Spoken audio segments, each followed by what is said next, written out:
Hey guys, Jared here again, aka The Laughing Man. This has been a long time since I've done a video. I know I always take long breaks in between videos here, but I haven't treated myself to a new phone in a while. It's been about 4 years since I got the Note 10 Plus 5G, which my kids have so nicely decorated for me. Um, Honestly, this phone is still working really good. It's really dirty, but I dropped it a couple times, starting to have a few small issues, but battery life is still gets me about a day and a half to 2 days of battery of intermittent use. If you, lots of videos, obviously, you start getting down into the 1 day use. But I cracked the screen. Love the S Pen and everything on it. So I was looking at getting a new phone, and I was between the S23 Ultra, which has really good cameras, or the new Fold 5 that just launched. I ordered it first day I could really get it. So that is what I got, is the Fold 5G, Fold 5 5G. This is the 512 version in blue. I really like the design. I really wanted to try a tablet kind of phone device. I have a iPad Pro. Cost me about the same amount as this. This is right around $2,000 for this spec version, and I think I paid roughly the same for a 2 terabyte iPad Pro M1 back in 22, so about a year ago, maybe a little longer ago. But that being said, I never really use the iPad. I never take it with me. I like to watch TV on or YouTube videos on the bigger screen, but obviously I'm not hauling around an iPad with me. So this just seemed like a really good kind of intermediate option. So looking at this, one thing I don't like about any mainstream new phone is basically packaging is extremely minimal. So this is kind of like the iPhone and Apple kind of packaging where you don't really get a whole lot with it. So there's going to be no charger in this. If you look at other brands like a bunch of like the Oppos and like the Asus ROG phones and stuff like that, you can get up to like a 75-watt fast charger with those things. So that is kind of a disappointment. Luckily, I do have chargers. I'm going to buy myself a even faster gallium fast charger, but these are supposed to be really good on battery life. As you can tell, again, they started to go with kind of the Apple aesthetic kind of, packaging here. You don't need anything to open this. So naturally, we'll go ahead and use a knife to cut these because I can. All right.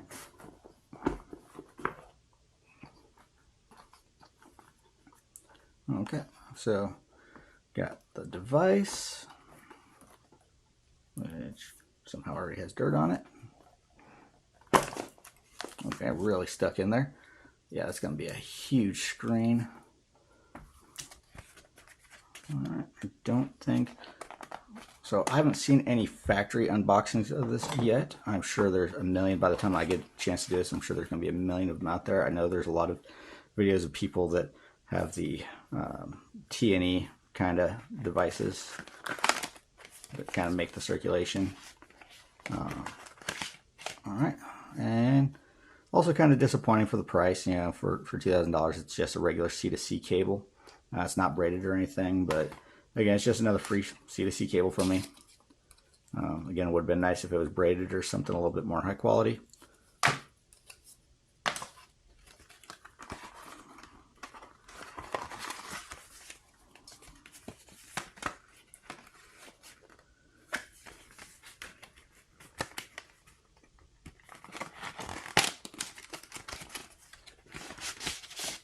Oh my God, all right, did not want to come out of there.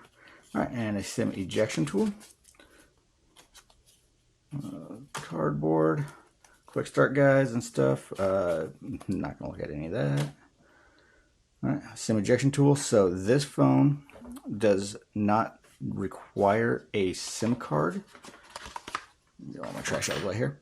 So this phone actually has a digital SIM or eSIM, whatever you want to call them, So this should already be set up to go with T-Mobile, who's the carrier that I use. So I should still have another SIM card slot, so I can put my other SIM card into it. So I can either run dual SIMs on it that way, using the digital SIM and this one.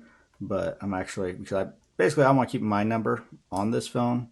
And one of my kids is probably going to inherit this. They're in school, so it'd be nice for them to have a phone. And like I said, the Note is still more than good enough.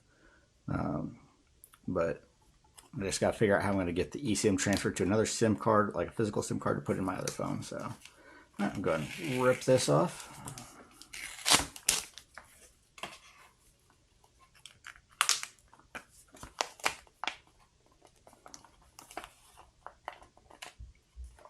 All right.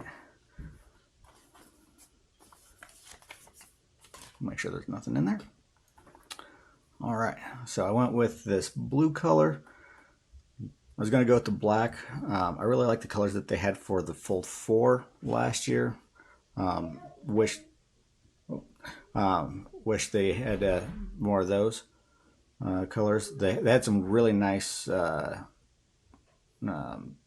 only ones, which, by the way, if you guys are still looking to buy one of these, there are still some really good deals to be had on Samsung if you just order directly from them, with a much nicer blue. So they had much better color options on Samsung's website. They still have, I believe, if you buy one of their colors, you can still get the upgraded 512 for the same price as the 256. So $1,800 or $1,799. So, but that is a huge screen.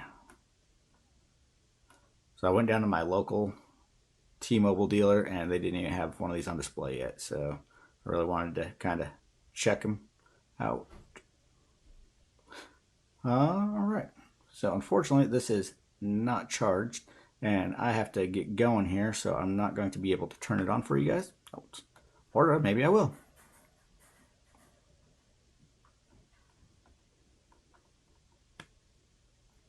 All right.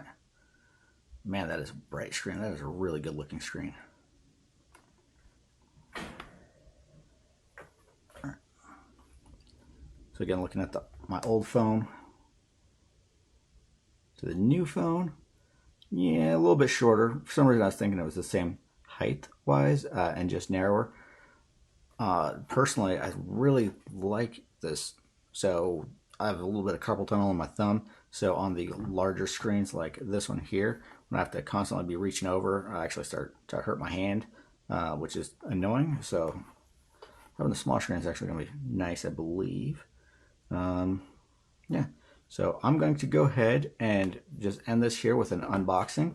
I will go ahead and get I got a case coming in. Also go ahead and get this set up and do another video with some actual first thoughts within my first week of owning it.